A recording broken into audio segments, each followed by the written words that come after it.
Hello everyone. Before we start, make sure to like and subscribe to the channel. And leave a comment with where you're from and what time you're watching. That way, YouTube will keep showing you stories just like this one. Now, let's begin. October in Colorado gets cold fast, especially up in the mountains where I'd been living since my divorce finalized earlier that year. I'd moved to Granite Falls after signing the papers in August. 33 and starting fresh seemed less pathetic in a place where nobody knew my history. The town had maybe 4,000 people, tucked between peaks that already had snow on them, and I'd rented a cabin about 20 minutes outside the main strip. That Saturday morning, I'd signed up for a trail cleanup event at Bear Creek Trail, one of those community service things I figured would help me meet people who weren't just the cashier at the grocery store or my landlord. The email from the Parks Department said to meet at 8 in the morning at the main trailhead. Bring work gloves if you had them, and they'd provide trash bags and those grabber stick things. I pulled into the gravel parking area around 7:45, counting maybe 15 cars already there. The volunteers stood in a loose circle near the information board, most of them wearing worn hiking boots and flannel jackets, holding steaming cups from their thermoses. I recognized a few faces from town.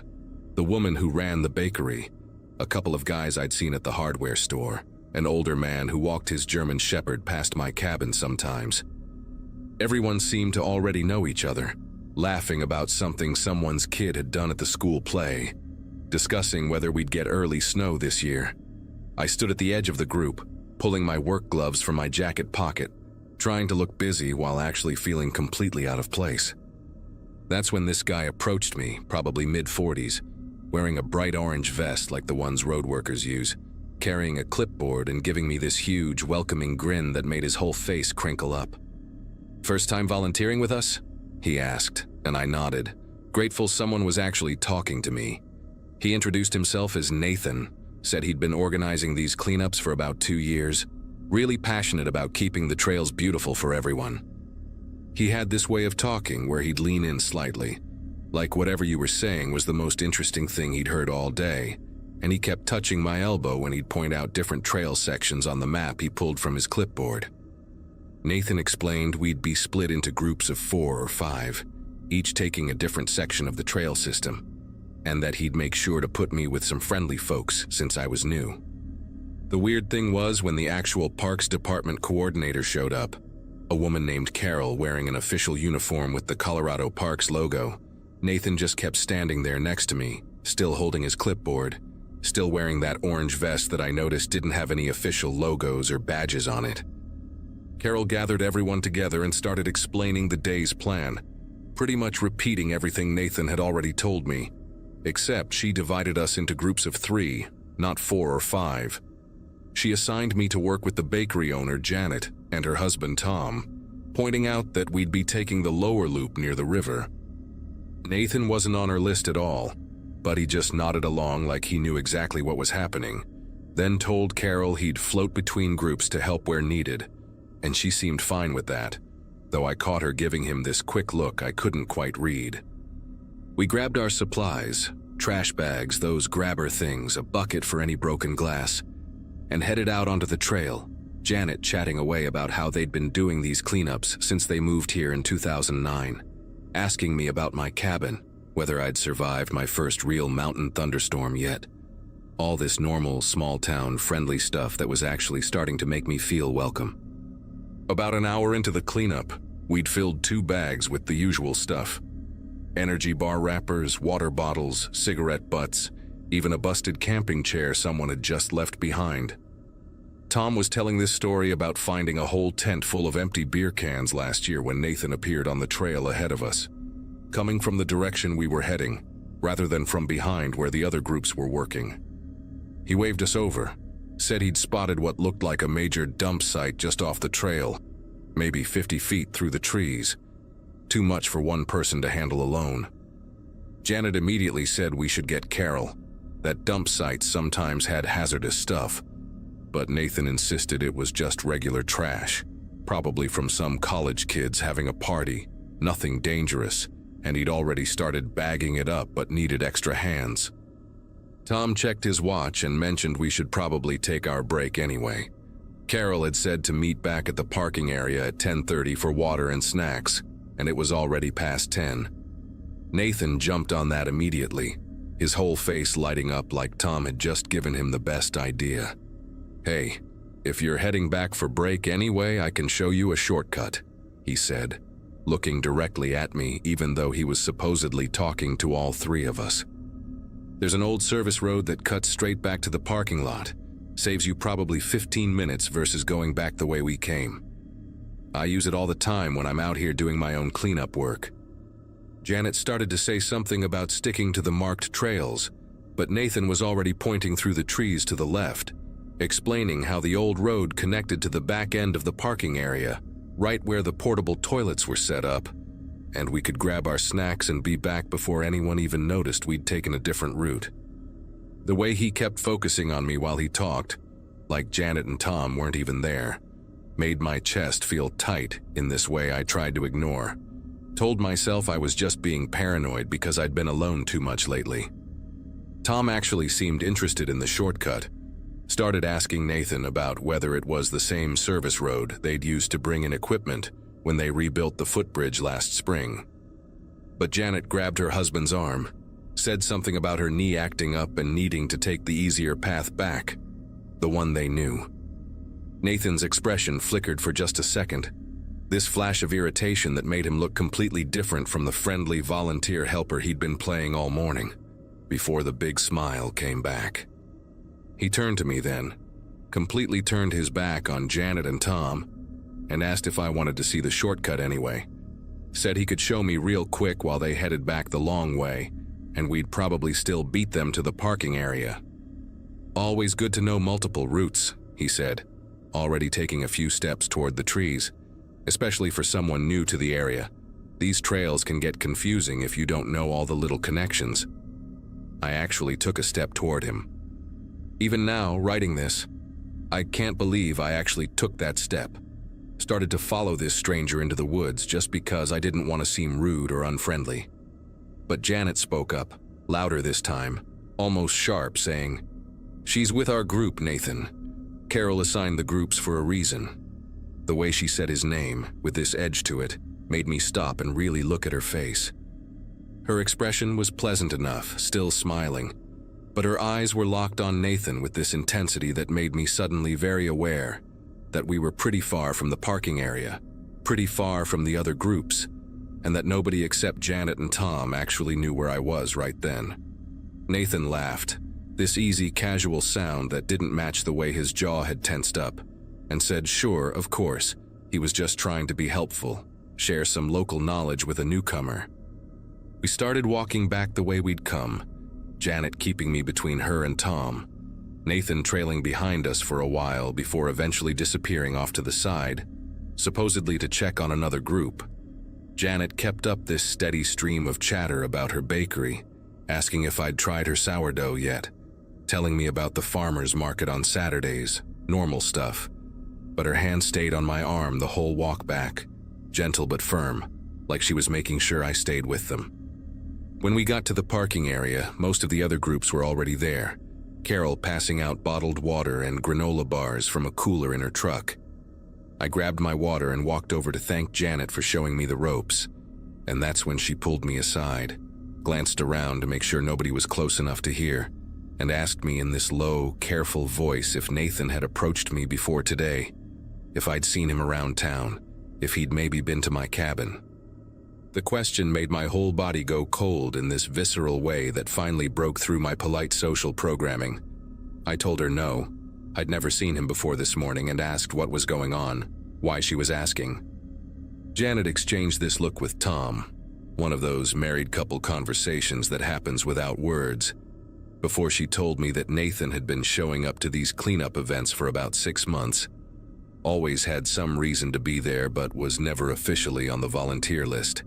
And 3 times now, young women who'd joined the groups had mentioned him making them uncomfortable, trying to separate them from others, offering to show them shortcuts or special spots along the trails. Carol had tried to tell him he needed to register properly if he wanted to volunteer, but he always had some excuse, Some reason he was just passing through, just helping out. And since he'd never actually done anything they could report, they couldn't exactly ban him from public trails. I looked around the parking area then, scanning the groups of volunteers who were getting ready to head back out after break, but I didn't see Nathan anywhere. Neither did Janet when I asked her, and that seemed to worry her more than anything else. She grabbed Carol, pulled her over, and quickly explained that Nathan had tried to get me alone on some shortcut trail, and now he'd disappeared. Carol's face went tight, and she immediately did a head count, checking her clipboard against the people standing around, asking each group if everyone was accounted for. That's when we realized Melissa was missing. A young woman from Fort Collins who'd driven up for the event, probably 25 or 26, auburn hair in a ponytail, wearing a Colorado State University sweatshirt. She'd been working with the group on the upper trail, and her team leader said she'd mentioned needing to use the bathroom about 40 minutes ago, headed back toward the parking area where the portable toilets were, and they'd assumed she'd just gone straight to break afterward. Carol called Melissa's phone immediately, and we could all hear it ringing somewhere nearby. This cheerful pop song ringtone echoing from the woods behind the portable toilets, exactly where Nathan had said his shortcut came out. Tom and 2 other guys jogged over to look while Carol called 911, and they found the phone about 30 feet into the trees, lying in the dirt next to a dropped water bottle and 1 work glove. The screen was cracked but still working, and when Carol picked it up with a tissue to preserve any fingerprints, we could all see the text message that was typed but never sent, just sitting there in the message field. "He's not part of the team." The timestamp showed she'd started typing it 28 minutes ago. The police arrived within 15 minutes, benefits of a small town where nothing much happens, and they immediately started searching the woods, brought in dogs within the hour, but Melissa and Nathan were both gone. Just gone, like they'd never existed. Except for that phone and that unsent warning that she'd tried to give someone, probably her friend who was supposed to pick her up later, before Nathan had stopped her from hitting send. The search went on for 3 days. They found Nathan's orange vest snagged on a branch near the river crossing about 2 miles from the trail, and Melissa's other glove further downstream, but nothing else. The police discovered Nathan's truck parked at a different trailhead 5 miles away, one that connected to the same trail system through those old service roads he'd mentioned. Inside, they found maps of the entire trail network, with handwritten notes about quiet spots and low traffic times, plus a notebook with descriptions of various women who'd attended previous cleanup events. Hair color, approximate age, whether they'd come alone, which cars they'd driven. My description was in there from that morning. New, divorced, cabin off Forest Road 7, white Subaru, isolated. The FBI got involved after that, connected Nathan to similar disappearances in Wyoming and Montana, always at volunteer trail events, always targeting women who were new to the area, always vanishing without a trace afterward. They never found Melissa. Her parents came down from Nebraska, stayed in town for 2 weeks, put up posters everywhere, but eventually they had to go home with nothing but questions. The theory was that Nathan had some kind of hideout in the backcountry, maybe an old mining cabin or cave system, somewhere he could disappear to when things got hot. The police searched every structure in a 20-mile radius, used helicopters with thermal imaging, brought in cave specialists to check the old mines, but the mountains up here are vast and full of places where someone who knows the terrain could hide forever. What haunts me most is thinking about those 40 minutes between when Melissa left her group and when we realized she was gone. She must have run into Nathan near the toilets, maybe recognized him from the morning meeting, thought he was safe because he was wearing that official-looking vest, and followed him just far enough into the trees for him to reveal who he really was. Just like I almost did, except I had Janet watching out for me, and Melissa had nobody.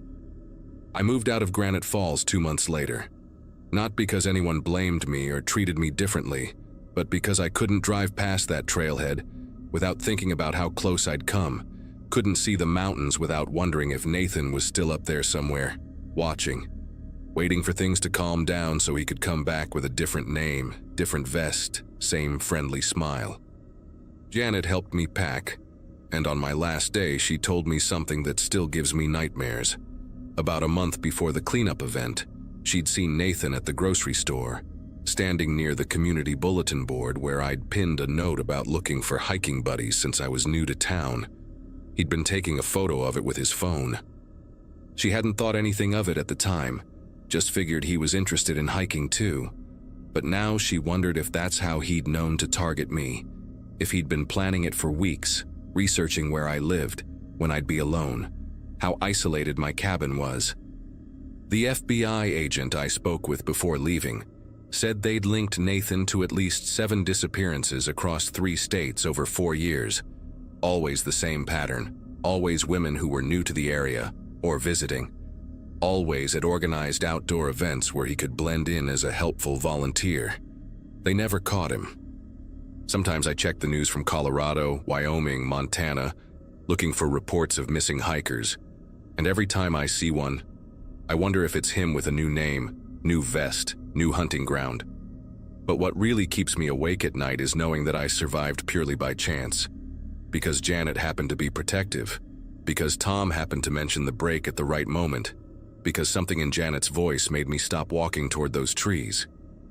Melissa probably had those same instincts, probably felt that same chest-tightening worry, but she didn't have a Janet, and that text she tried to send, "He's not part of the team," was her trying to be her own warning system, trying to protect herself or maybe warn others, and it wasn't enough. It's never enough when they know the terrain better than you, when they've had months to plan, when looking helpful is their camouflage.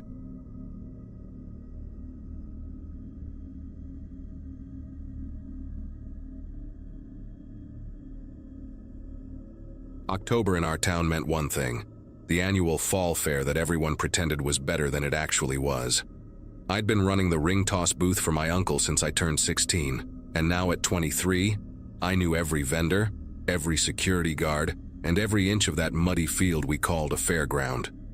That Saturday started like any other, with me hauling stuffed animals from my uncle's van while the morning fog still clung to the grass. The Ferris wheel creaked its familiar protest as workers tested it, and the smell of funnel cake already hung thick in the air, even though we wouldn't open for another 2 hours. I remember joking with Beverly, who ran the cotton candy stand next to us, about how we'd probably see the same faces we saw every year. The Brennan family with their matching flannel shirts, old Harold who'd spend all day at the beer garden, and the groups of teenagers who thought they were too cool to be there but showed up anyway. The afternoon crowd picked up around 2, and that's when I first noticed her. Not because anything seemed wrong, but because she was helping a little kid who dropped his corn dog in the dirt. She couldn't have been more than 17, wearing one of those oversized hoodies that kids like these days, the purple one with the high school mascot on it. She bought the crying kid a new corn dog with her own money, and I remembered thinking that was pretty decent of her. Maybe an hour later I saw her again with a group of friends near the Gravitron, all of them laughing and filming each other trying to eat caramel apples without getting it all over their faces. Normal teenage stuff, you know? The kind of thing you see 100 times every fall fair and don't think twice about. But something made me keep noticing her throughout the day. Not in a creepy way, just one of those things where once you see someone, you keep spotting them in the crowd. Around 5:30, when the sun started painting everything orange and the air got that perfect October bite to it, I noticed her again, but this time she was alone. She stood between the corn maze entrance and the row of food trucks, typing on her phone with this intense focus, her face all scrunched up like she was worried about something. That's when I saw him for the first time. Baseball cap pulled low, plain gray jacket, nothing special about him except the way he was standing. He was by the churro stand, maybe 20 feet from her, holding a cup of something but not drinking it, just holding it. When she moved toward the lemonade truck, he moved too, keeping that same distance. When she got in line, he suddenly found something very interesting to look at on the prize board at the basketball game right next to the lemonade truck. The way he moved wasn't random. It was deliberate, calculated, like he was playing some kind of game only he knew the rules to. I had a line of customers then, families wanting to win giant teddy bears, so I had to focus on my booth. But between customers, I kept glancing over, and each time, he was there, always that same distance from her, always pretending to be interested in something else. She'd moved to the kettle corn stand, and he was examining the menu at the BBQ place next door.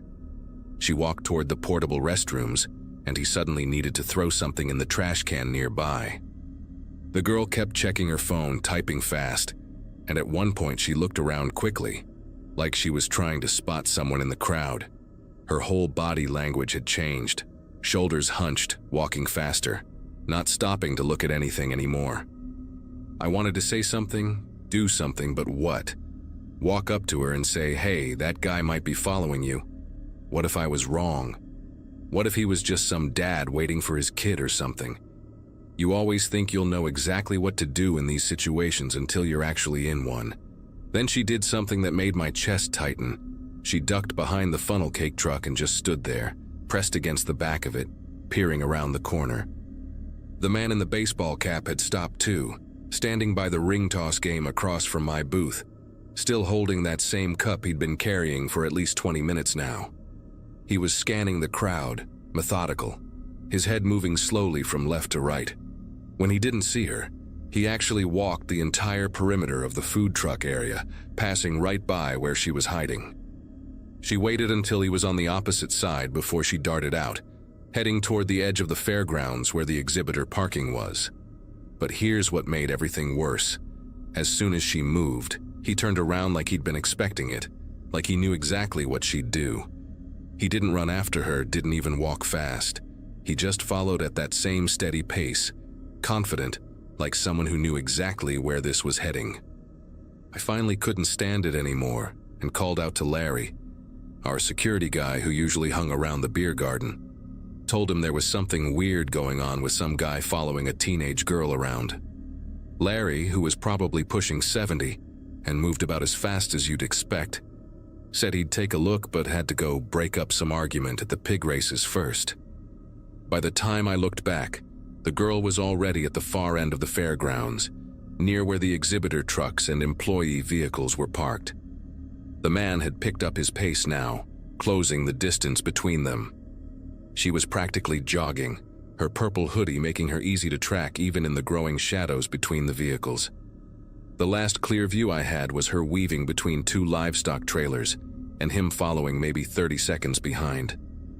After that, the crowds, the trucks, and the fading lights swallowed them both. I kept watching that area, waiting to see her come back, telling myself she probably just found her parents' car or met up with friends. But she never came back through the main area. About 10 minutes passed, and I was getting more anxious by the second. I asked Beverly to watch my booth and started walking toward the parking area myself, but it was chaos over there. Hundreds of cars, trucks with horse trailers, RVs, all crammed into a field with barely any lighting. I walked up and down a few rows, calling out, asking if anyone had seen a girl in a purple hoodie, but most people were either inside their vehicles or already heading back to the fair. Then I heard it, a truck engine starting up, that distinct diesel rumble. Through the maze of vehicles, I caught a glimpse of a black pickup truck moving without headlights on, navigating between the rows. It was moving slow and careful, like whoever was driving didn't want to draw attention. The weird part was that everyone else had their lights on. It was getting dark enough that you needed them, but this truck crept through the shadows like it was trying to stay invisible. Reached the exit onto the access road, and only then did the lights flicker on, just as it turned onto the main road and accelerated away. I ran back to find Larry, and this time I wasn't taking no for an answer. Found him by the cotton candy stand, told him we needed to call the real police right now, that I'd seen this girl being followed and now she was gone, and there was this truck that left with no lights on. Larry actually listened this time, maybe because of how panicked I must have looked. He radioed the fair coordinator, and within minutes, we had 2 sheriff's deputies there. I told them everything, about the girl in the purple hoodie, the man in the baseball cap, how he'd followed her to the parking area, the black truck leaving without lights. They took it seriously, started asking specific questions. Did I know who she was? Had I seen either of them before? Could I describe the man better? Problem was, I'd been so focused on his behavior that I hadn't really studied his face. Average height, average build, that gray jacket and baseball cap, probably somewhere between 30 and 45. Could have been anybody. The deputy said they'd checked the security cameras and started walking around asking other vendors if they'd seen anything. That's when things got really bad. About 20 minutes later, while I was still talking to one of the deputies, a woman came running up to us, completely hysterical. She was looking for her daughter, Ashley, 17 years old, supposed to meet her at the main entrance at 7 but never showed up. When the deputy asked what she was wearing, the woman pulled out her phone, showing us a photo from earlier that day, purple hoodie with the school mascot on it. My whole body went cold. The deputy's expression changed completely, and he immediately got on his radio, calling for backup and asking someone to review the security footage right away. The mother kept saying Ashley always answered her texts, always, and she'd sent one message at 6:40 saying some creep wouldn't leave her alone, then nothing. She showed us the text, "Mom, this guy in a baseball cap won't stop following me between the food stands, coming to the car." That was it, the last thing she ever sent. Within an hour, the whole fairground was swarming with police. They shut down all the exits, started checking every vehicle trying to leave, interviewing everyone they could find. They pulled the security footage from the 3 cameras they had, one at the main entrance, one by the ride ticket booth, and one overlooking part of the parking area.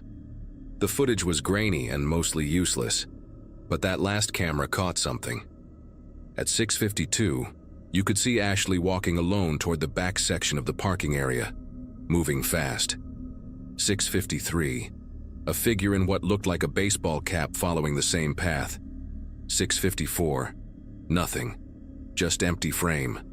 Then at 6:56, a black truck pulling out from that same area, driving slowly with no lights until it hit the access road. They couldn't get a clear shot of the license plate. The angle was wrong and the quality was too poor. But that timestamp matched exactly with when I'd seen that truck leaving. The detective who talked to me later said that 2-minute window between the man following her and the truck leaving, that was everything. Whatever happened, it happened fast. They found her phone the next morning in the parking field, screen cracked, tossed under a livestock trailer about 50 feet from where I'd last seen her. There was blood on the gravel nearby, not much, but enough. The forensics team spent hours going over that whole area, but overnight rain had washed away most of whatever evidence might have been there. The really sick part was that he must have planned it all, knew exactly where the cameras were and weren't, knew the lighting was bad in that section, knew there'd be enough chaos and noise that nobody would hear anything. The police interviewed over 200 people who were at the fair that night. 3 other teenage girls came forward saying they'd noticed a man matching that description, hanging around them earlier in the day, making them uncomfortable enough that they'd stayed in groups. One girl, Kayla, said he'd asked her for directions to the parking area around 4 o'clock, but something about the way he smiled when he asked made her lie and point him toward the opposite end of the fairground. She said his teeth were too white, like those fake veneers people get, and he had this smell like cigarettes covered up with too much cologne. Details that haunt you afterwards, wondering if you could have done something different. They never found Ashley. They never found the truck either, even though the police put out an alert across 3 states. The FBI got involved after a week, connected it to 2 other similar disappearances at county fairs in the past 3 years. Same pattern, teenage girl alone, man in a baseball cap, vehicle leaving the scene right after. They think he scouts the fairs during the day, picks his target, waits for the right moment when they're separated from their group. Patient, methodical, invisible in the crowd of ordinary people just trying to enjoy their day. I quit working at the fair after that. Actually, I quit a lot of things. Moved back in with my parents, started seeing a therapist who says survivor's guilt is common even when you weren't the direct victim. But I can't stop replaying that day, seeing all the moments I could have done something different. Should have left my booth, approached her directly, walked her to security myself, gotten a better look at his face, memorized that truck's license plate. The fair still happens every October, but I don't go. Beverly told me they added more cameras and hired real security guards now. Not just retirees looking for extra cash. But Ashley's still missing, and somewhere out there, that man in the baseball cap is probably walking through another crowd, holding another cup he's not drinking, watching.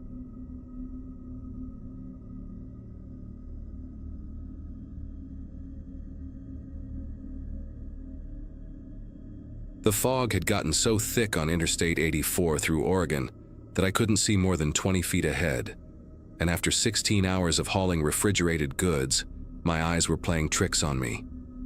I'd been driving trucks since my divorce papers got finalized in 2011, and at 41, I figured I'd seen every weird thing these highways had to offer. The dashboard clock showed 2:47 a.m. when I spotted the Cascade View Rest Area sign emerging from that thick soup of white. My bladder had been screaming for the past hour, and the coffee thermos I'd drained somewhere around Baker City wasn't helping. The parking lot lights were mostly off when I pulled in, which should have been my first warning. Only one sodium lamp flickered near the main building, casting these long, distorted shadows across the empty spaces. Construction barriers lined half the lot, and a sign reading "Closed for renovation, no facilities available" stood crooked against some orange cones. This was supposed to be October peak travel season, but the place looked like it had been abandoned for months. But that single restroom light glowing through the fog, right there in the men's room window, told a different story. Maybe the construction crew left it on, or maybe they kept one bathroom operational for emergencies. Either way, my options were limited to either using that bathroom or pissing in a bottle in my cab like some rookie. I grabbed my flashlight from the door pocket and killed the engine. The silence hit different out here. Not peaceful, but heavy, like the fog was swallowing every sound before it could travel. My boots crunched on loose gravel as I walked toward that lone light, passing abandoned construction equipment and stacks of concrete barriers. The door handle felt colder than it should have, even for an autumn night, and when I pushed it open, the hinges screamed like they hadn't been touched in weeks. Inside, the fluorescent light buzzed and flickered, giving everything this sickly, greenish tint. The renovation hadn't reached this bathroom yet, but it looked rough. Cracked tiles, rust stains running down from the faucets, and that smell of old bleach mixed with something else I couldn't place.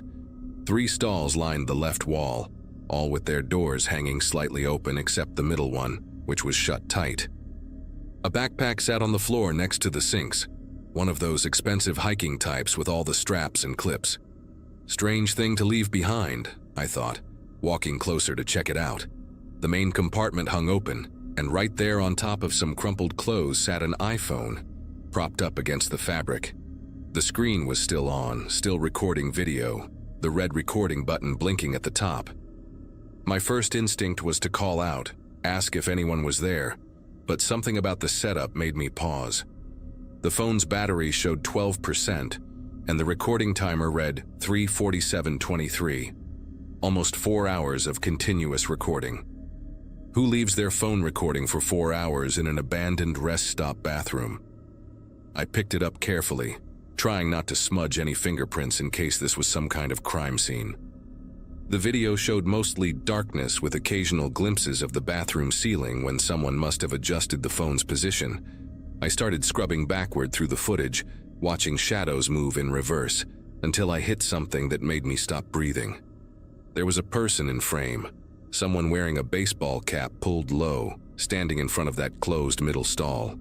The timestamp showed 11:14 p.m., which meant this happened just a few hours ago. The person in the video stood perfectly still, just facing that stall door like they were waiting for something. Then they knocked. 3 slow, deliberate raps that echoed in the empty bathroom. A voice came from inside the stall, muffled but clearly terrified, saying something I couldn't quite make out. The person with the cap tilted their head, listening, then reached into their jacket pocket. They pulled out what looked like a long, thin piece of metal, maybe a coat hanger that had been straightened out. They slid it through the gap between the door and the frame, working it around like they knew exactly what they were doing. The whole time, Whoever was in that stall kept talking, pleading, their voice getting higher and more desperate. After about 30 seconds of working that metal piece, there was a click, and the stall door swung open from the outside. The video got shaky after that, like whoever was holding the phone, probably the person in the stall, had started panicking. But in those last few seconds before the recording angle went wild, I saw the person with the cap step into the stall, saw them reaching forward with both hands, and then the phone must have fallen, because suddenly it was just showing the backpack's interior. The audio kept going though. Shuffling sounds, something being dragged across the tile floor, and then footsteps walking away. After that, nothing but the buzz of the fluorescent light for the next 3.5 hours. I looked at that middle stall, still closed tight, and noticed something I'd missed before. There were scratch marks on the tile floor leading from the stall to the main door, like something heavy had been dragged out. My brain kept trying to process what I'd just watched while my body stood frozen in that bathroom. The smart thing would be to get back to my truck, call 911, and let the cops handle this. But something made me walk toward that middle stall, maybe the same stupid curiosity that makes people slow down at accident scenes. The door was locked from the inside now, which didn't make sense given what I'd seen in the video. I got down on my knees, angled my flashlight under the gap, and immediately wished I hadn't. There were dark stains on the floor, still wet, and something white that looked like a broken fingernail. But what really got me was the smell coming from under that door. Metallic and thick, the kind that sticks to the back of your throat. I stood up fast, maybe too fast, because I knocked into the sink and sent the backpack sliding across the floor. That's when I heard it, a phone ringing, but not the iPhone I was holding. The sound was coming from inside the closed stall, a cheerful default ringtone that felt completely wrong in this place. It rang once, twice, 3 times, then stopped. The silence that followed felt alive somehow, expectant. Then a text message sound pinged from inside the stall. Another ping, then another. Someone was trying to reach whoever had been locked in there. I backed toward the door, still holding that iPhone with its dying battery, when I heard something that made every hair on my body stand up. Footsteps outside, slow and deliberate, crunching across the gravel. They stopped right outside the bathroom door. The handle started to turn just like in the video, except this time I was the one trapped inside. The door began to open, and through the gap, I could see the outline of someone wearing a baseball cap. I didn't think, just reacted, throwing my full weight against the door and slamming it shut. The person on the other side stumbled back, and I heard them hit the gravel hard. My fingers fumbled with the deadbolt, finally getting it locked just as they started pounding on the door. Not knocking like in the video. This was violent, desperate hammering that made the whole frame shake. They weren't saying anything, which somehow made it worse. Just that relentless pounding while I stood there, trying to figure out my next move. The bathroom had no windows, no other exit. My truck keys were in my pocket, but my truck was 50 feet away through that fog, and whoever was outside stood between me and it.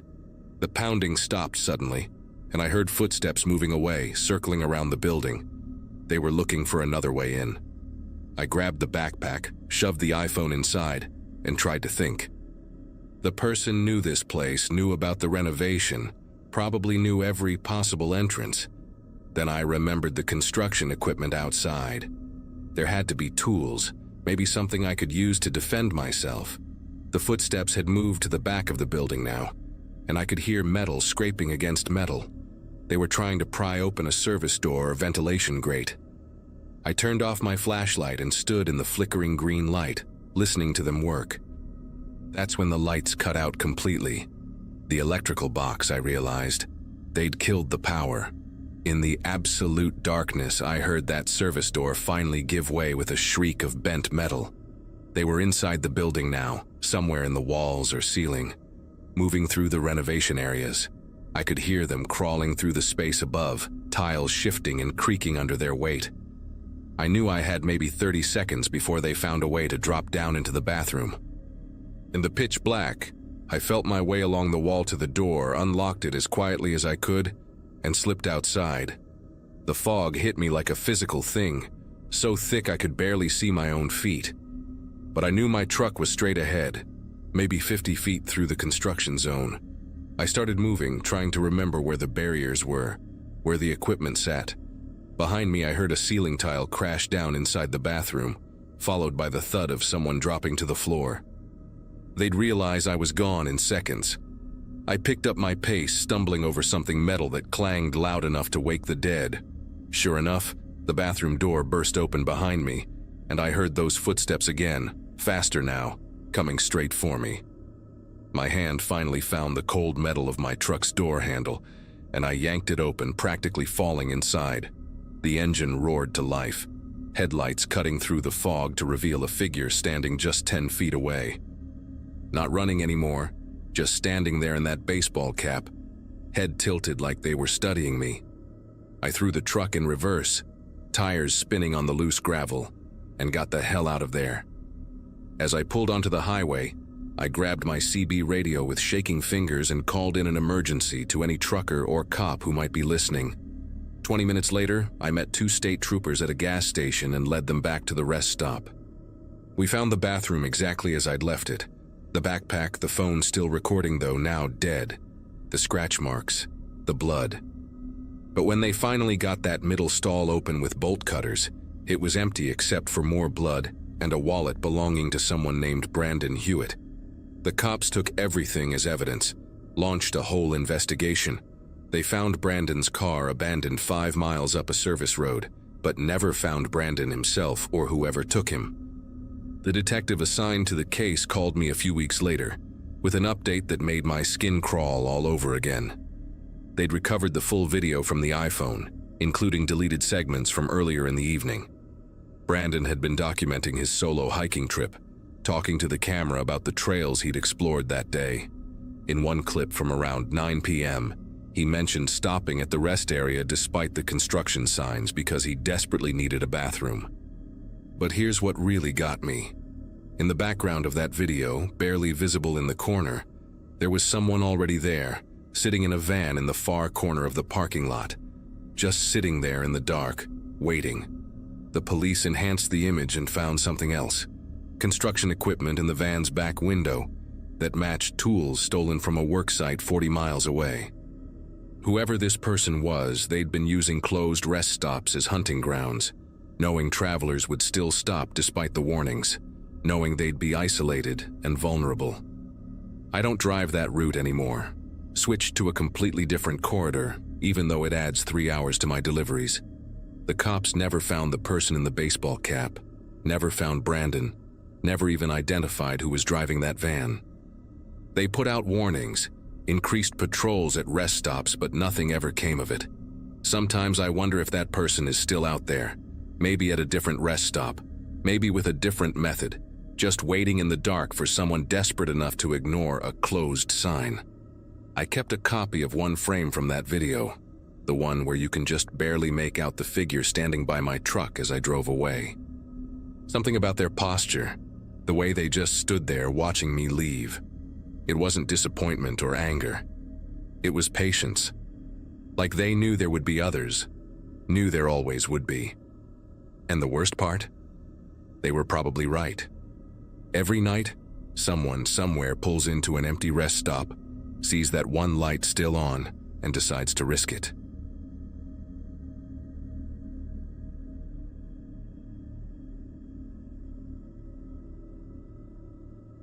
Every small town in Michigan has that one farmer's market where locals sell honey, vegetables, and homemade soap. And ours on Birchwood Road was no different. I'd been managing a coffee shop downtown since graduating with my photography degree, 24, and still trying to figure out if I'd made the right choice. Jenna had been my closest friend since freshman year of high school. She was the one who dragged me into that first photography class, insisting I had an eye for composition even when I couldn't see it myself. That Saturday afternoon, we were helping her younger sister with an environmental science project about seasonal changes in local ecosystems. Behind the market, there was this incredible stretch of woods where the maple trees turned burnt orange every fall, perfect for the shots we needed. We'd been planning this for weeks, waiting for the leaves to hit that perfect point between green and brown. The afternoon started out completely normal, almost boring even. We'd been there since around 2, taking macro shots of decomposing leaves, fungi growing on fallen logs, and the way afternoon light filtered through the canopy. Jenna was lying flat on her stomach, trying to get the perfect angle on some mushrooms growing at the base of an oak tree, while I was adjusting my tripod near a cluster of ferns about 20 feet away. The market was winding down for the day. We could hear vendors packing up their trucks in the distance, that familiar sound of wooden crates being stacked and truck doors slamming. The woods felt peaceful, just the occasional rustle of squirrels gathering acorns and the distant hum of the highway beyond the tree line. I remember checking my phone and seeing it was almost 4:30, thinking we should probably wrap up soon before we lost the good light. That's when Jenna stood up, brushing dirt off her jeans, and grabbed my arm with this strange expression on her face. "Don't look right away," she whispered, her fingers digging into my forearm harder than necessary. "But there's someone watching us, behind the big elm tree maybe 40 yards back." Her voice had this forced calm to it, like when you're trying not to scare a child, but I could feel her trembling slightly. I kept fiddling with my camera settings, pretending to review the shots on my LCD screen while slowly angling myself to get a better peripheral view. At first, I thought maybe it was just another photographer or someone from the market taking a walk. But then I saw him. A man in dirty brown work boots and what looked like a canvas jacket, crouched low between 2 trees, holding something up to his face. The way he was positioned, completely still except for the slight movement of his hands adjusting whatever he was holding, made every nerve in my body start firing warning signals. I forced myself to laugh at something on my camera screen, nudging Jenna like we were just looking at photos together. "Pack up naturally," I said through my smile, keeping my voice light and steady. "We're leaving right now." We started gathering our equipment with deliberate casualness, me collapsing my tripod, Jenna zipping her camera bag, both of us fighting the urge to run. The whole time I kept stealing glances toward where the man was positioned, and that's when I realized what he was holding: binoculars. Heavy, military-style binoculars that he had trained directly on us. The woods suddenly felt different, like all the ambient sounds had dropped away except for our own movements and breathing. Even the vendors at the market seemed impossibly far away now. As we walked back toward the parking area, maintaining that forced normal pace, I heard it. A branch snapping somewhere behind us, closer than where he'd been before. We made it to Jenna's car, a beat-up blue Subaru with too many bumper stickers, and the second the doors closed, she locked them and started the engine in one motion. "Should we call someone?" she asked, her voice shaking now that we could drop the act. I was already dialing 911, my fingers fumbling with the phone screen. While the phone rang, I kept watching the tree line, and that's when I saw him again. He'd moved to the edge of the woods, just standing there in the shadows between the last row of trees and the gravel lot. The operator answered, and I tried to explain what happened without sounding paranoid. But how do you describe that particular flavor of fear when someone's been watching you? The woman on the line said she'd send an officer to check it out, took our information and told us to wait in a safe location. Jenna drove us to the front of the market where there were still people around, and we sat there with the engine running, watching the rearview mirrors.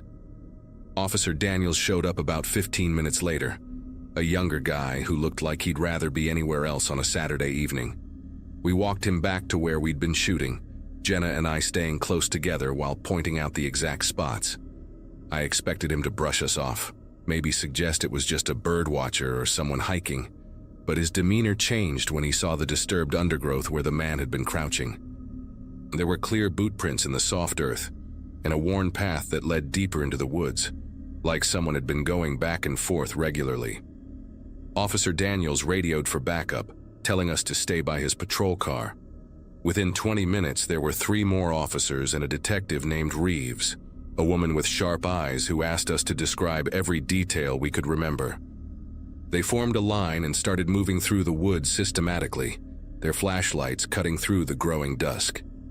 About 200 yards in, One of the officers called out, and everyone converged on a small clearing hidden behind a thick cluster of evergreens. Jenna and I couldn't see much from where we waited, but we watched Detective Reeves emerge from the tree line, her face grim, speaking rapidly into her radio. She called for crime scene techs and more units, using codes I didn't understand, but that made Officer Daniels, who'd stayed with us, go pale. "We need you both to come to the station," Reeves said when she reached us, her tone professional but urgent. "We've found something significant." During the ride there, she wouldn't tell us what they'd discovered, but I could see her jaw clenching and unclenching in the driver's seat. At the station, they separated Jenna and me into different rooms, where I spent 3 hours going over every second of our encounter with different detectives, describing the man's clothing, his approximate height and build, the exact timeline of events.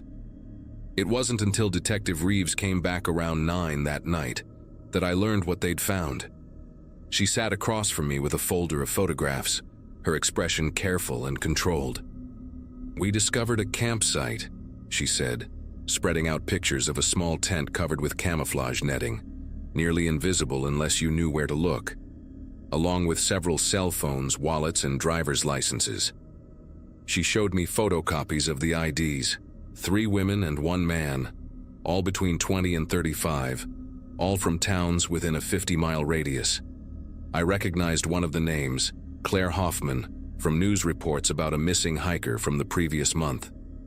My throat went completely dry as she explained that these were all people who'd been reported missing over the past year, their cases previously unconnected. The campsite had a portable camp stove, canned goods, and disturbingly a journal filled with detailed observations about people who visited the woods, including dates, times, physical descriptions, and license plate numbers. Detective Reeves flipped through more photos, showing me pages from the journal, though she kept most of the content covered with her hand. What I could see made my skin prickle. Neat, cramped handwriting describing people's routines, which days they typically came to the market, who they were usually with. One entry from 3 weeks earlier mentioned 2 young women with cameras, early 20s, brown and blonde hair, artistic types, with our exact arrival and departure times from a previous scouting trip Jenna and I had made. We hadn't even noticed anyone that day, had felt completely alone in those woods. The detective explained they'd found evidence suggesting the man had been living out there for at least 6 months, maybe longer, moving his camp periodically but always staying within the same half-mile radius. The most disturbing part was a plastic storage container buried near the tent, wrapped in garbage bags, that contained personal items clearly taken from different people. A distinctive turquoise ring, a medical alert bracelet, a wallet with the cash removed but all the cards and photos still inside. They kept us at the station until almost midnight, going through missing persons files, asking if we recognized any other names or faces. Jenna's parents came to pick her up around 11, but I drove myself home, taking the longest route possible to avoid passing anywhere near Birchwood Road. The detective said they'd launched a massive search for the man, that they had his DNA from items in the camp, his fingerprints from the journal, but somehow he'd vanished completely by the time they'd started looking. They theorized he'd been somewhere nearby, watching the entire police response, and had simply melted away into the network of woods that stretched for miles beyond the market. What haunts me most is that final detail Reeves mentioned almost offhandedly. In the journal's most recent entry, dated that very morning, he'd written about planning to make contact with his next subjects, that he was tired of just watching, that today felt like the right time to introduce himself properly. The search went on for 3 weeks. They brought in dogs, helicopters with thermal imaging, even volunteer search teams from surrounding counties, but they never found him.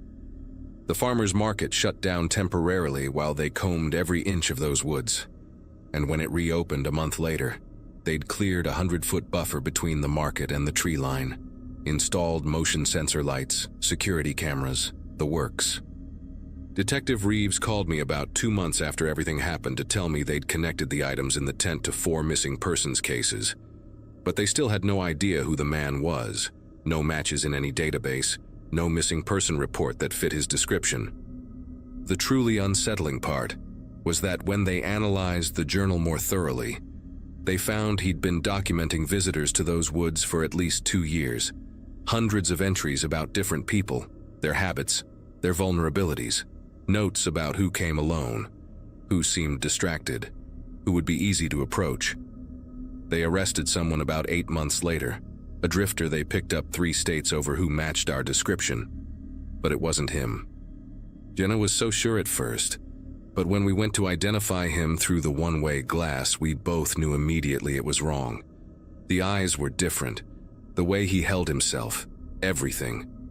The real guy, the one from the woods, had this stillness about him, like a spider waiting in its web, perfectly patient. This wasn't him. The case went cold after that, though Detective Reeves assured us they'd keep it open indefinitely. Jenna moved away the following year, said she couldn't drive past that market without feeling sick. I still live here, still manage the same coffee shop, but I've never gone back to those woods. Sometimes customers mention hiking back there, taking their kids to pick wild blackberries in the summer. And I want to grab them, tell them what we found, warn them about what might still be out there. But I don't. I just suggest other places they might enjoy more. Places with better trails, better berries, better anything to keep them away from those trees where someone once sat watching, writing, waiting for the perfect moment that, thank God, never came for us.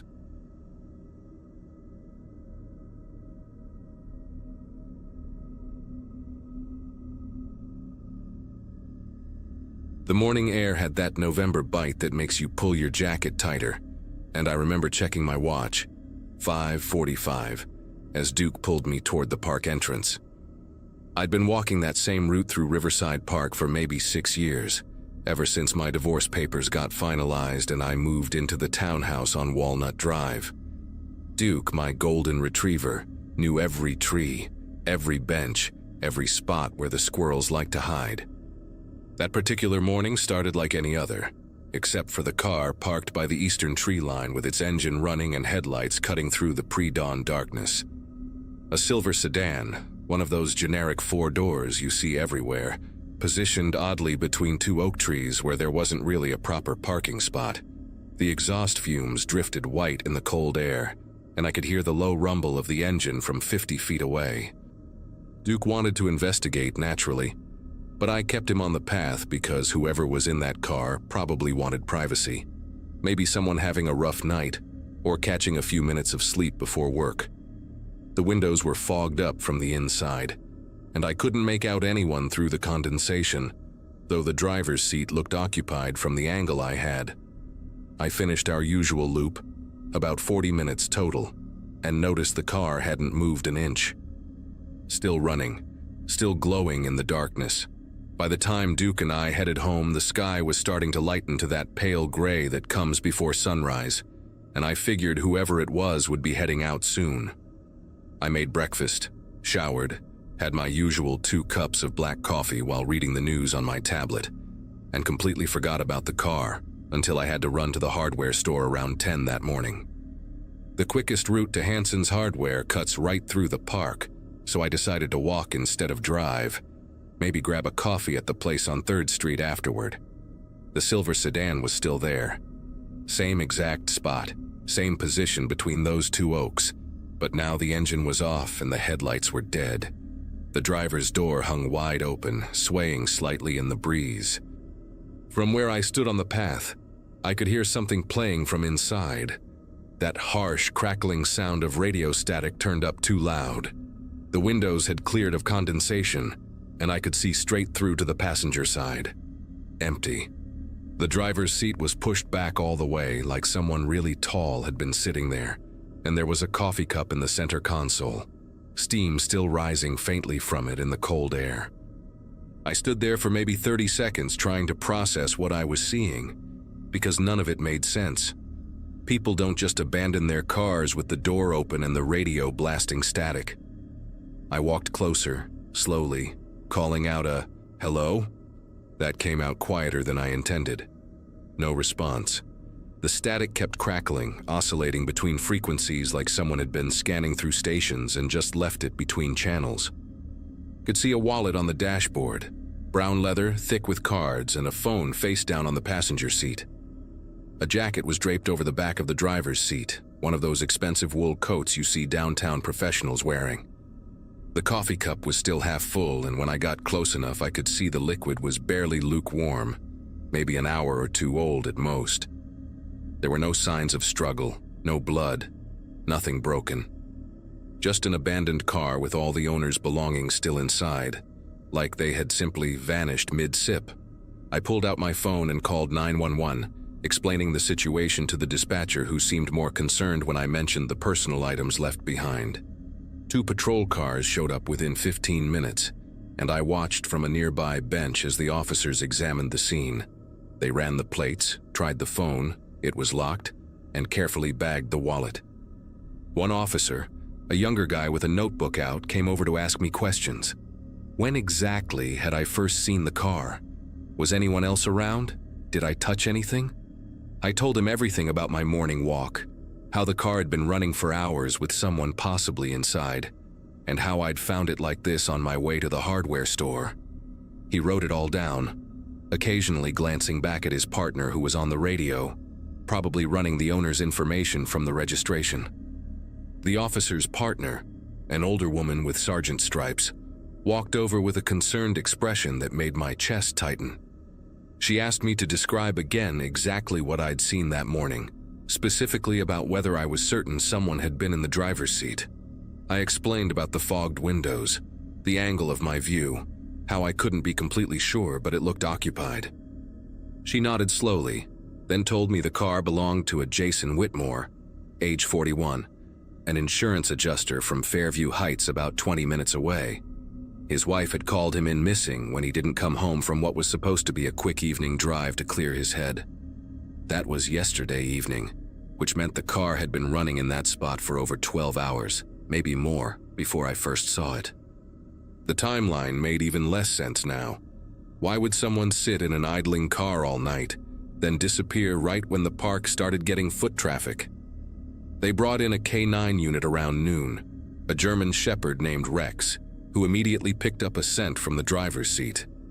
The dog led his handler straight from the car toward the tree line, nose to the ground, tail rigid with focus. About 30 yards into the woods, Rex stopped at a fallen log and started circling, whining in that way police dogs do when they've found something significant but confusing. The handler called for the sergeant, and they spent several minutes examining the area. I couldn't see what they were looking at from where they had me wait, but I heard one officer radio for additional units and mention something about unusual ground disturbance. They started stringing up yellow tape between the trees, expanding the perimeter, and that's when they told me I needed to leave the scene but to stay available for follow-up questions. I gave them my contact information and walked home the long way, avoiding the park entirely, my mind racing through possibilities. The local news picked up the story by evening. Local man vanishes from park, investigation ongoing. But they had even less information than I did. I couldn't stop thinking about that coffee cup still steaming in the cold. Jason Whitmore had been sitting in that car, drinking coffee, probably listening to the radio, and then just... what? Got out and walked into the woods? But why leave everything behind? Why leave the door open and the radio playing? I learned from the news report that he had no history of mental illness, no financial troubles, no reason to disappear. His wife described him as a devoted father of 2, steady and predictable, the kind of man who called if he was going to be 10 minutes late. The reporters interviewed a few people at the park, including Mrs. Grayson, who walked her poodles there every morning, and she mentioned seeing the car too. Said she'd noticed it because the headlights were so bright they hurt her eyes when she passed. 3 days passed before the police called me back. Detective Angela Foster wanted to meet in person. Said she had some follow-up questions about what I'd observed. We met at the station, in one of those small rooms with uncomfortable plastic chairs and fluorescent lights that hum just loud enough to be annoying. She pulled out a file thick with papers and photographs and asked me to look at something. The photos showed the area where the dog had stopped, that fallen log and the ground around it. In one picture, I could see what looked like drag marks in the dirt, leading from the log deeper into the woods. Another photo showed Jason Whitmore's shoe, a brown Oxford, found about 50 yards from where the dog lost the scent. Just one shoe, the left one, laces still tied. Foster asked if I'd seen anyone else that morning, any other cars, anyone on foot near the woods. I hadn't, and I told her so, but then I remembered something that seemed insignificant at the time. There had been a maintenance van in the park parking lot when I'd arrived that morning, one of those white vans with no windows in the back and a ladder on top. I'd noticed it because it was parked crooked, taking up 2 spaces, and it had mud splattered all up the back doors even though it hadn't rained in over a week. The detective's expression changed when I mentioned this, and she asked me to describe everything I could remember about the van. I couldn't recall any company name or logo, just that it was white, dirty, and had that ladder. She wrote everything down, then showed me another photograph. This one was from a traffic camera on Riverside Drive, time-stamped at 4:17 that morning. A white van, no visible plates, turning into the park entrance. 23 minutes before I arrived for my walk.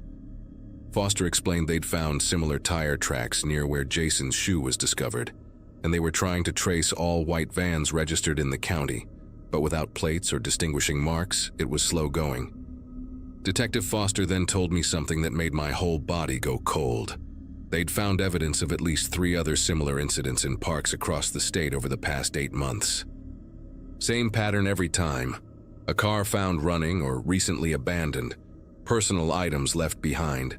The owner vanished without a trace. 2 of the cases had similar tire tracks nearby, possibly from the same or similar vehicle. The victims had nothing in common. Different ages, genders, professions, cities. The only connection was that they'd all been alone in isolated areas during early morning or late evening hours. She said they were working with state police now, treating it as a possible serial abduction case.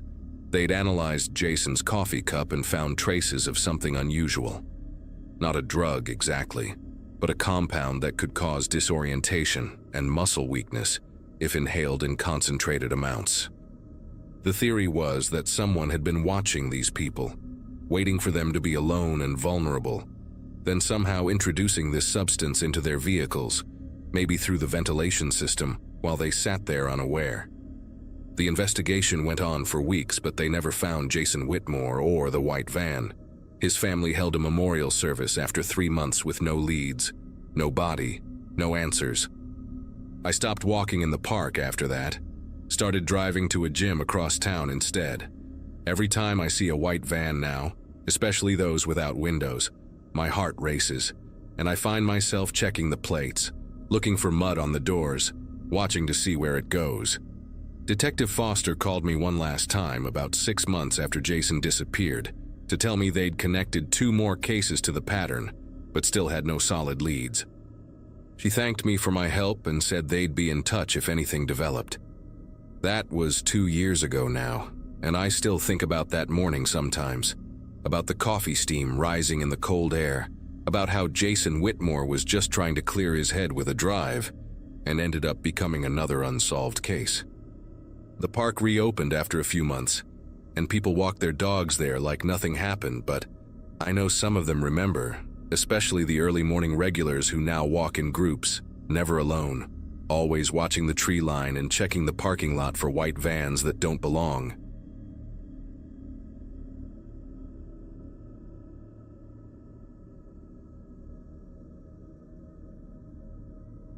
Coach Bryant kept us late that Thursday, running penalty kicks until our legs felt like rubber and the field lights had to come on.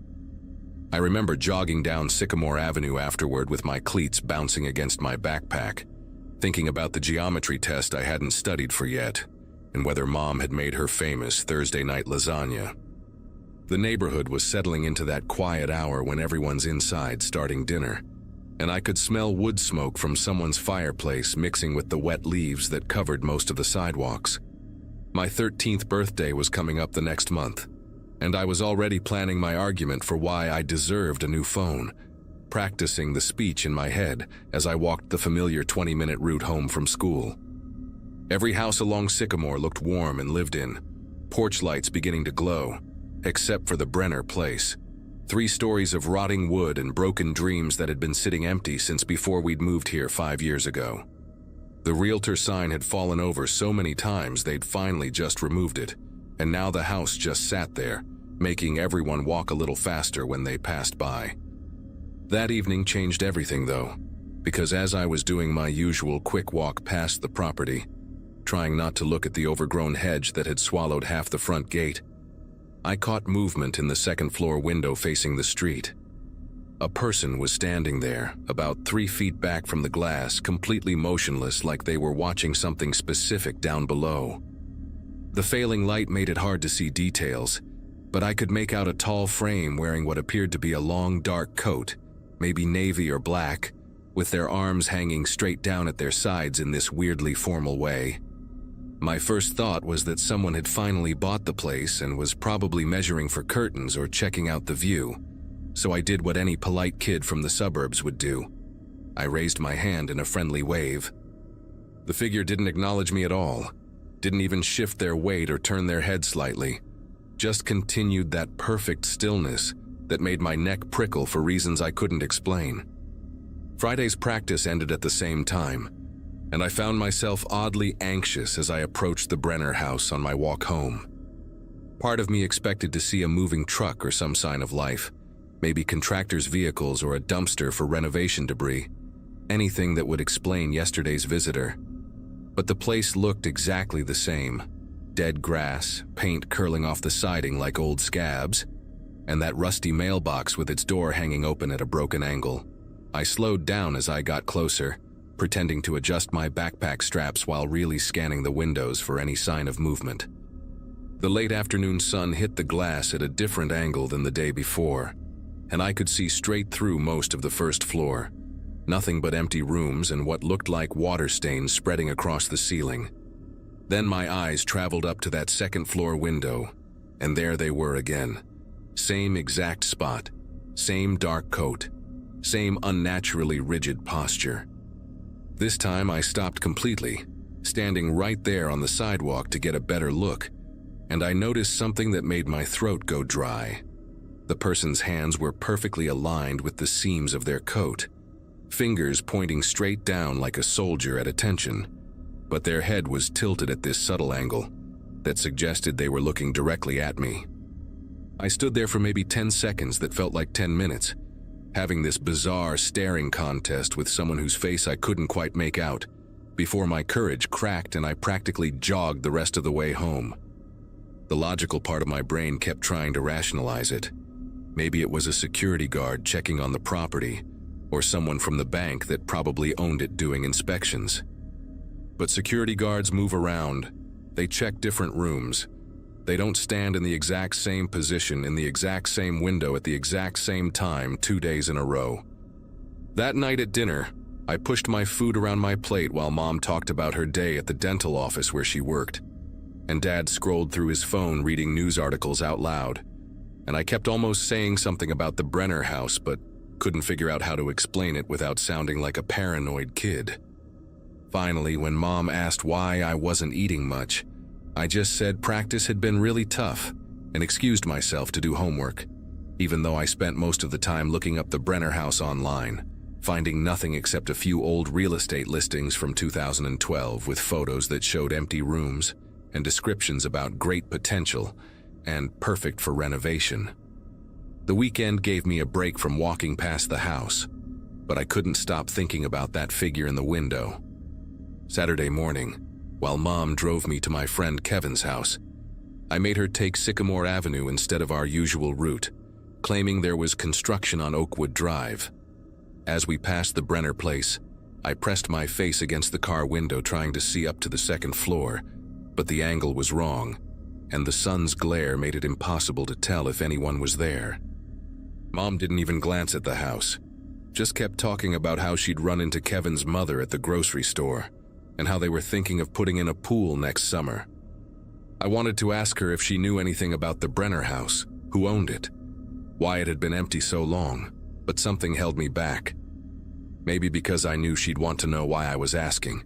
and I wasn't ready to explain that I'd been seeing someone in there who stood frozen like a department store mannequin for exactly 1 hour every evening.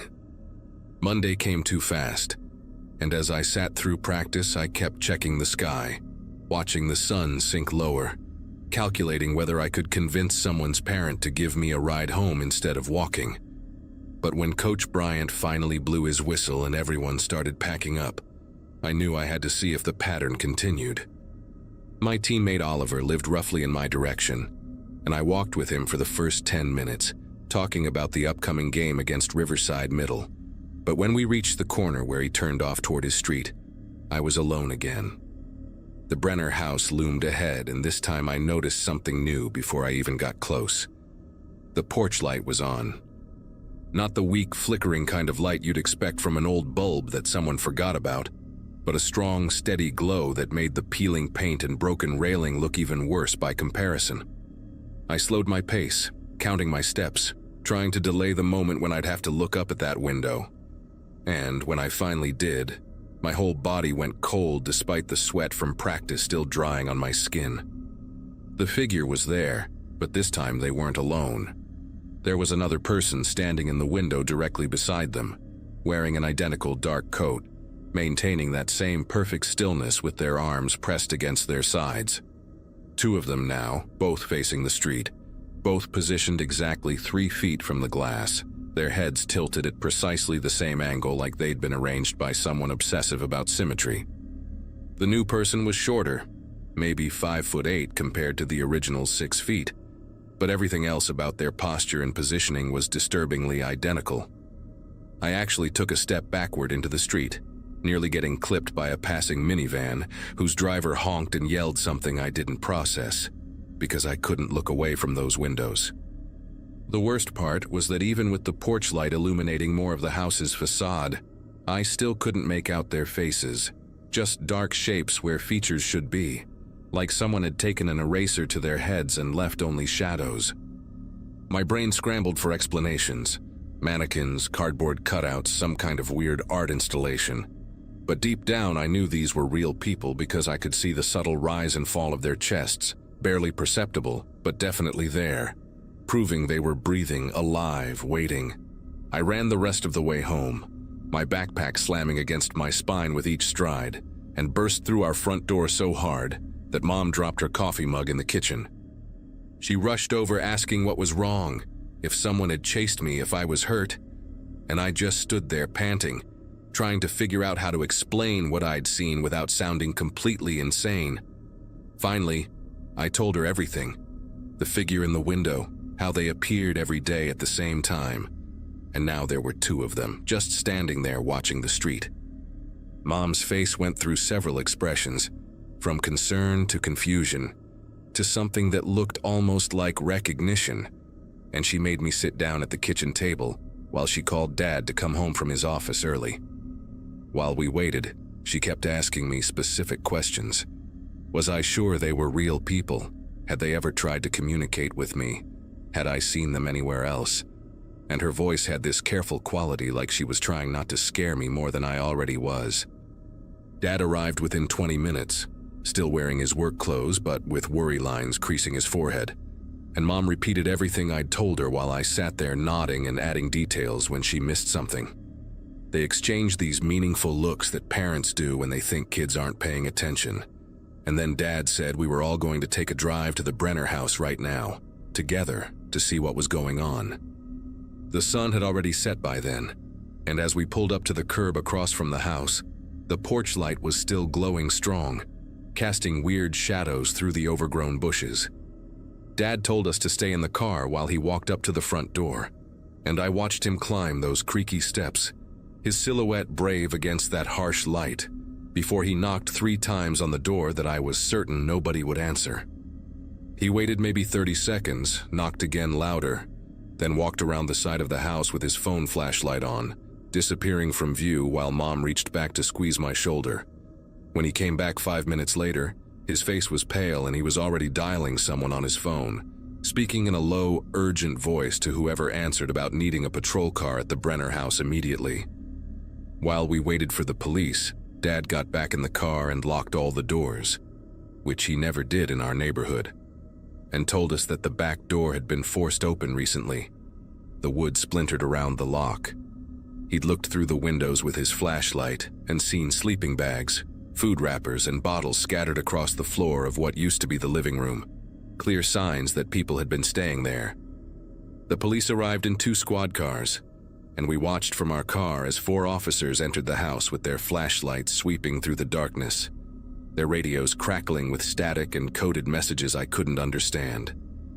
They were inside for what felt like forever but was probably only 15 minutes, and when they came out, they were escorting 3 people, 2 men and a woman, all wearing those long dark coats I'd been seeing in the window, their faces gaunt and expressionless as they were guided into the patrol cars. One of the officers, a woman with sergeant stripes, came over to talk to my parents, explaining that these were homeless individuals who'd been squatting in the abandoned property, and from what they could tell, they'd been watching the neighborhood kids walking home from school, timing their routines, though she couldn't say exactly why. The sergeant mentioned something that still gives me chills when I think about it. They'd found notebooks in the house filled with detailed schedules of when kids passed by, physical descriptions, which houses they entered, even notes about which ones walked alone versus in groups. The 3 people weren't talking much, she said, but they seemed to be part of some group that believed watching children during what they called transition hours would reveal something important, though what exactly remained unclear. They'd been living in the house for about 2 weeks, taking turns standing in that window during the after-school hours, maintaining their strange vigil with a dedication that bordered on religious devotion. The woman they arrested had told one officer that they were documenting patterns, but wouldn't elaborate on what that meant or what they planned to do with the information. Mom pulled me closer as the sergeant talked, and I could feel her trembling slightly, probably thinking the same thing I was, that I'd been walking past those watching eyes every single day, becoming part of their bizarre documentation without knowing it. The police said they'd be increasing patrols in the area, and that the city would finally be boarding up the Brenner house properly, with proper locks and security measures to prevent anyone else from getting in. For weeks after that night, Mom drove me to and from practice, making excuses about errands she needed to run anyway, though we both knew the real reason. The Brenner house got boarded up as promised, thick plywood covering every window and door, with bright orange "No Trespassing" signs posted all around the property, and eventually the city put up a chain-link fence around the entire lot. I never found out what happened to those 3 people, whether they went to jail, got psychiatric help, or just moved on to watch children from some other abandoned house in another neighborhood. Sometimes I still think about them standing in that window, perfectly still, counting us as we passed like we were birds migrating south or cars on a highway, trying to divine some meaning from our daily routines that the rest of us couldn't see. The house was finally demolished the following spring, and now there's just an empty lot there with tall grass and wildflowers, though I still walk on the opposite side of the street when I pass by, unable to shake the memory of those dark silhouettes arranged so precisely in the window, watching and waiting for reasons I'll probably never understand.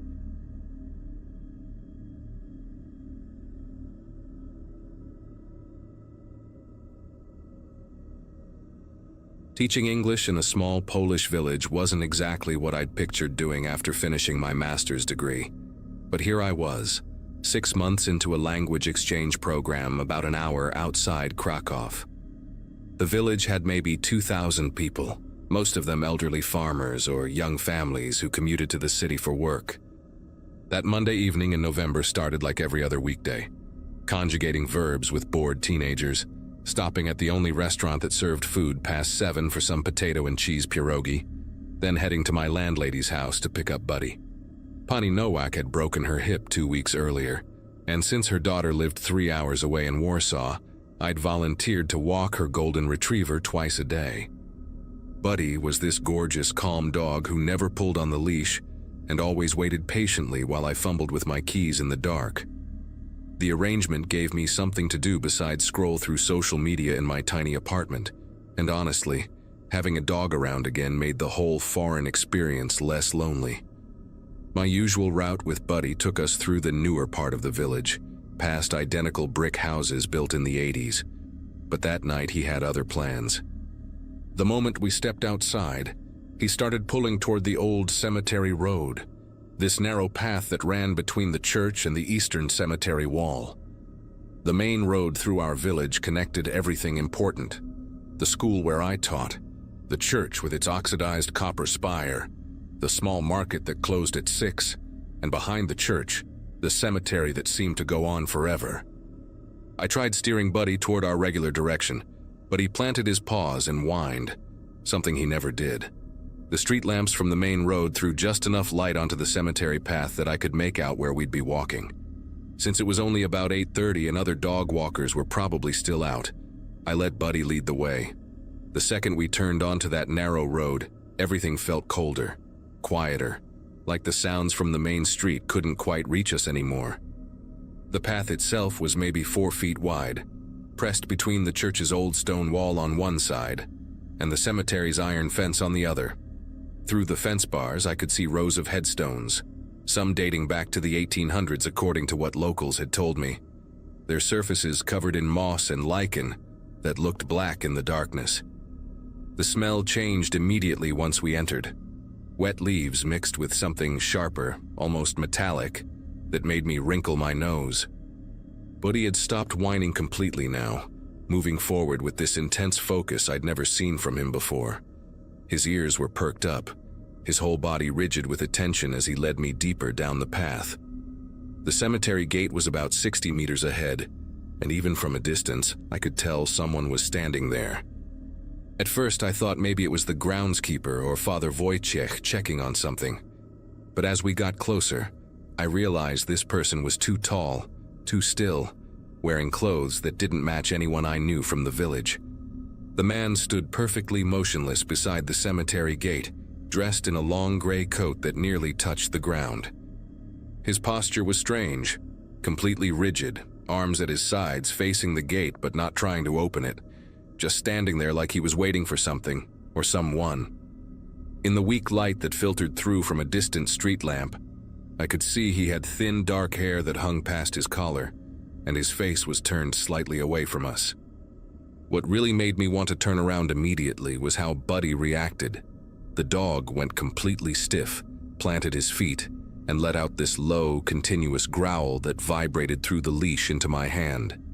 Buddy loved everyone, literally everyone, from the grumpy man who ran the market to the kids who sometimes pulled his tail. But here he was, warning me about this stranger in a way that made every instinct scream at me to leave. I started backing up slowly, keeping Buddy's leash tight, but then the man moved. Not toward us, thank God, but he raised one hand and pressed it flat against the cemetery gate, fingers spread wide like he was feeling for something through the metal. That's when I noticed the items arranged on the ground around his feet. Several white candles placed in a semicircle, though none were lit, and what looked like rope coiled in a specific pattern I didn't recognize. A dark canvas bag sat open beside him, and I could see tools inside. Definitely a small shovel, some kind of pry bar, and other things I couldn't identify in the dim light. The whole setup looked deliberate, ritualistic even, like he was preparing for something that required specific steps and equipment. He kept his hand pressed against the gate and I heard him speaking, not loudly, more like murmuring or chanting in a language that definitely wasn't Polish or English, something with harsh consonants that seemed to catch in his throat. My phone was in my pocket, but I was terrified that any movement might draw his attention fully toward us.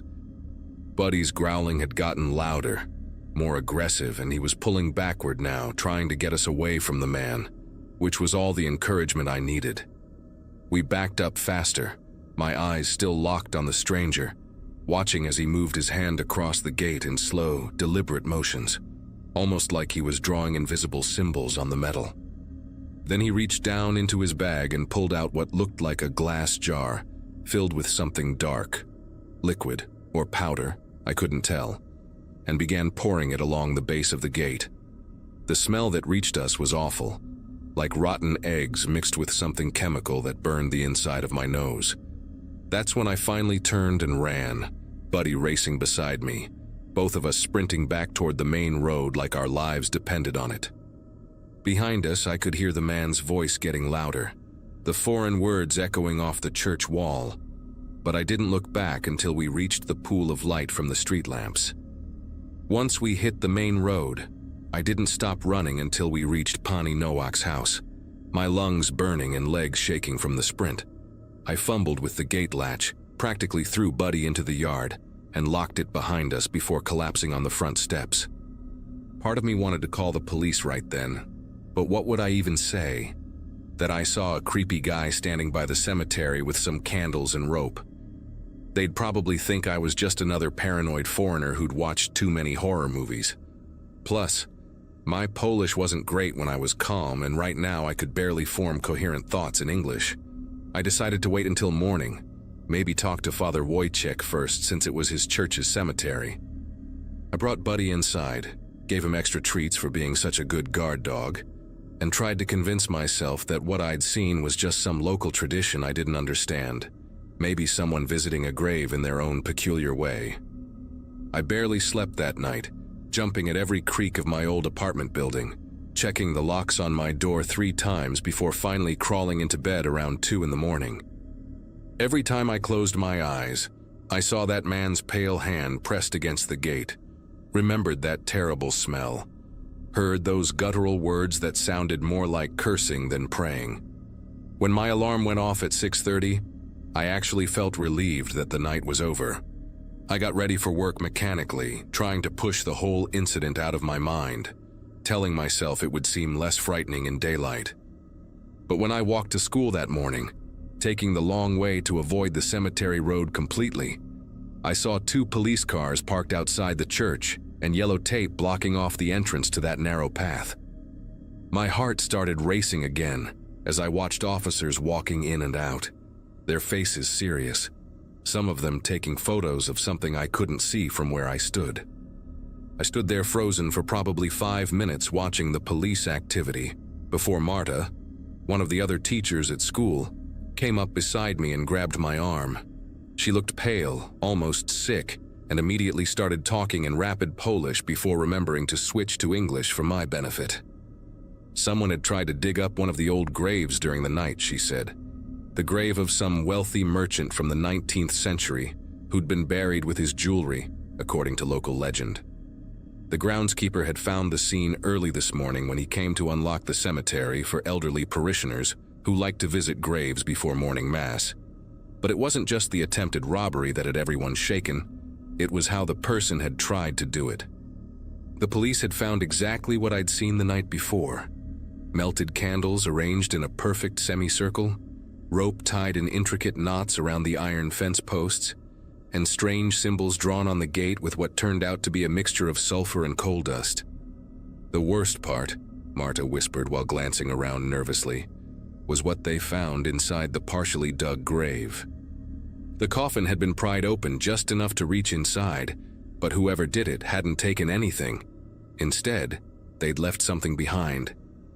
She wouldn't tell me exactly what, just shook her head and muttered something about old superstitions and things better left buried. The police were calling in specialists from Krakow, she said, people who dealt with cases involving what she called unusual circumstances. I wanted to tell her about what I'd seen, about the man in the gray coat, but my throat felt tight and the words wouldn't come. She must have noticed something in my expression because she squeezed my arm harder and asked if I was feeling all right. If I'd heard anything strange last night since my apartment was only a few blocks away. I just shook my head, mumbled something about needing to get to class, and walked away on unsteady legs. I taught my classes that day in a complete fog, going through the motions while my mind kept replaying what I'd witnessed. During lunch break, I finally worked up the courage to approach one of the police officers still at the scene, a younger guy who looked less intimidating than the others. In my broken Polish mixed with English, I managed to explain that I'd been walking my landlady's dog the previous night and had seen a man near the cemetery gate around 8:30. His whole demeanor changed immediately. He called over his supervisor, pulled out a notebook, and started asking detailed questions. What did the man look like? Tall, thin, long gray coat. dark hair past his collar. Did I see what he was doing? Setting up candles, rope, had tools in a bag. Did he see me? Maybe. His head turned slightly, but he didn't follow us. They exchanged meaningful looks when I mentioned the strange language he'd been speaking, something that sounded ancient and harsh. Definitely not any European language I recognized.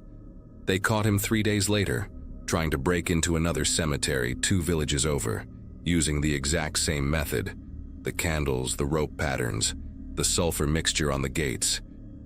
Turned out he was part of some group that believed old graves contained not just treasures, but specific items needed for their rituals, things that had been buried with the dead for protection or punishment centuries ago. The police never did tell me what he'd left in that merchant's coffin, but Father Wojciech had the entire cemetery blessed twice that week, and locals started leaving fresh flowers and crosses at the violated grave every single day. I finished out my teaching contract, but I never walked past that cemetery after dark again. And even now, years later, whenever I smell sulfur or see candles arranged in a circle, I remember that night and the way Buddy knew, just knew, that we needed to run.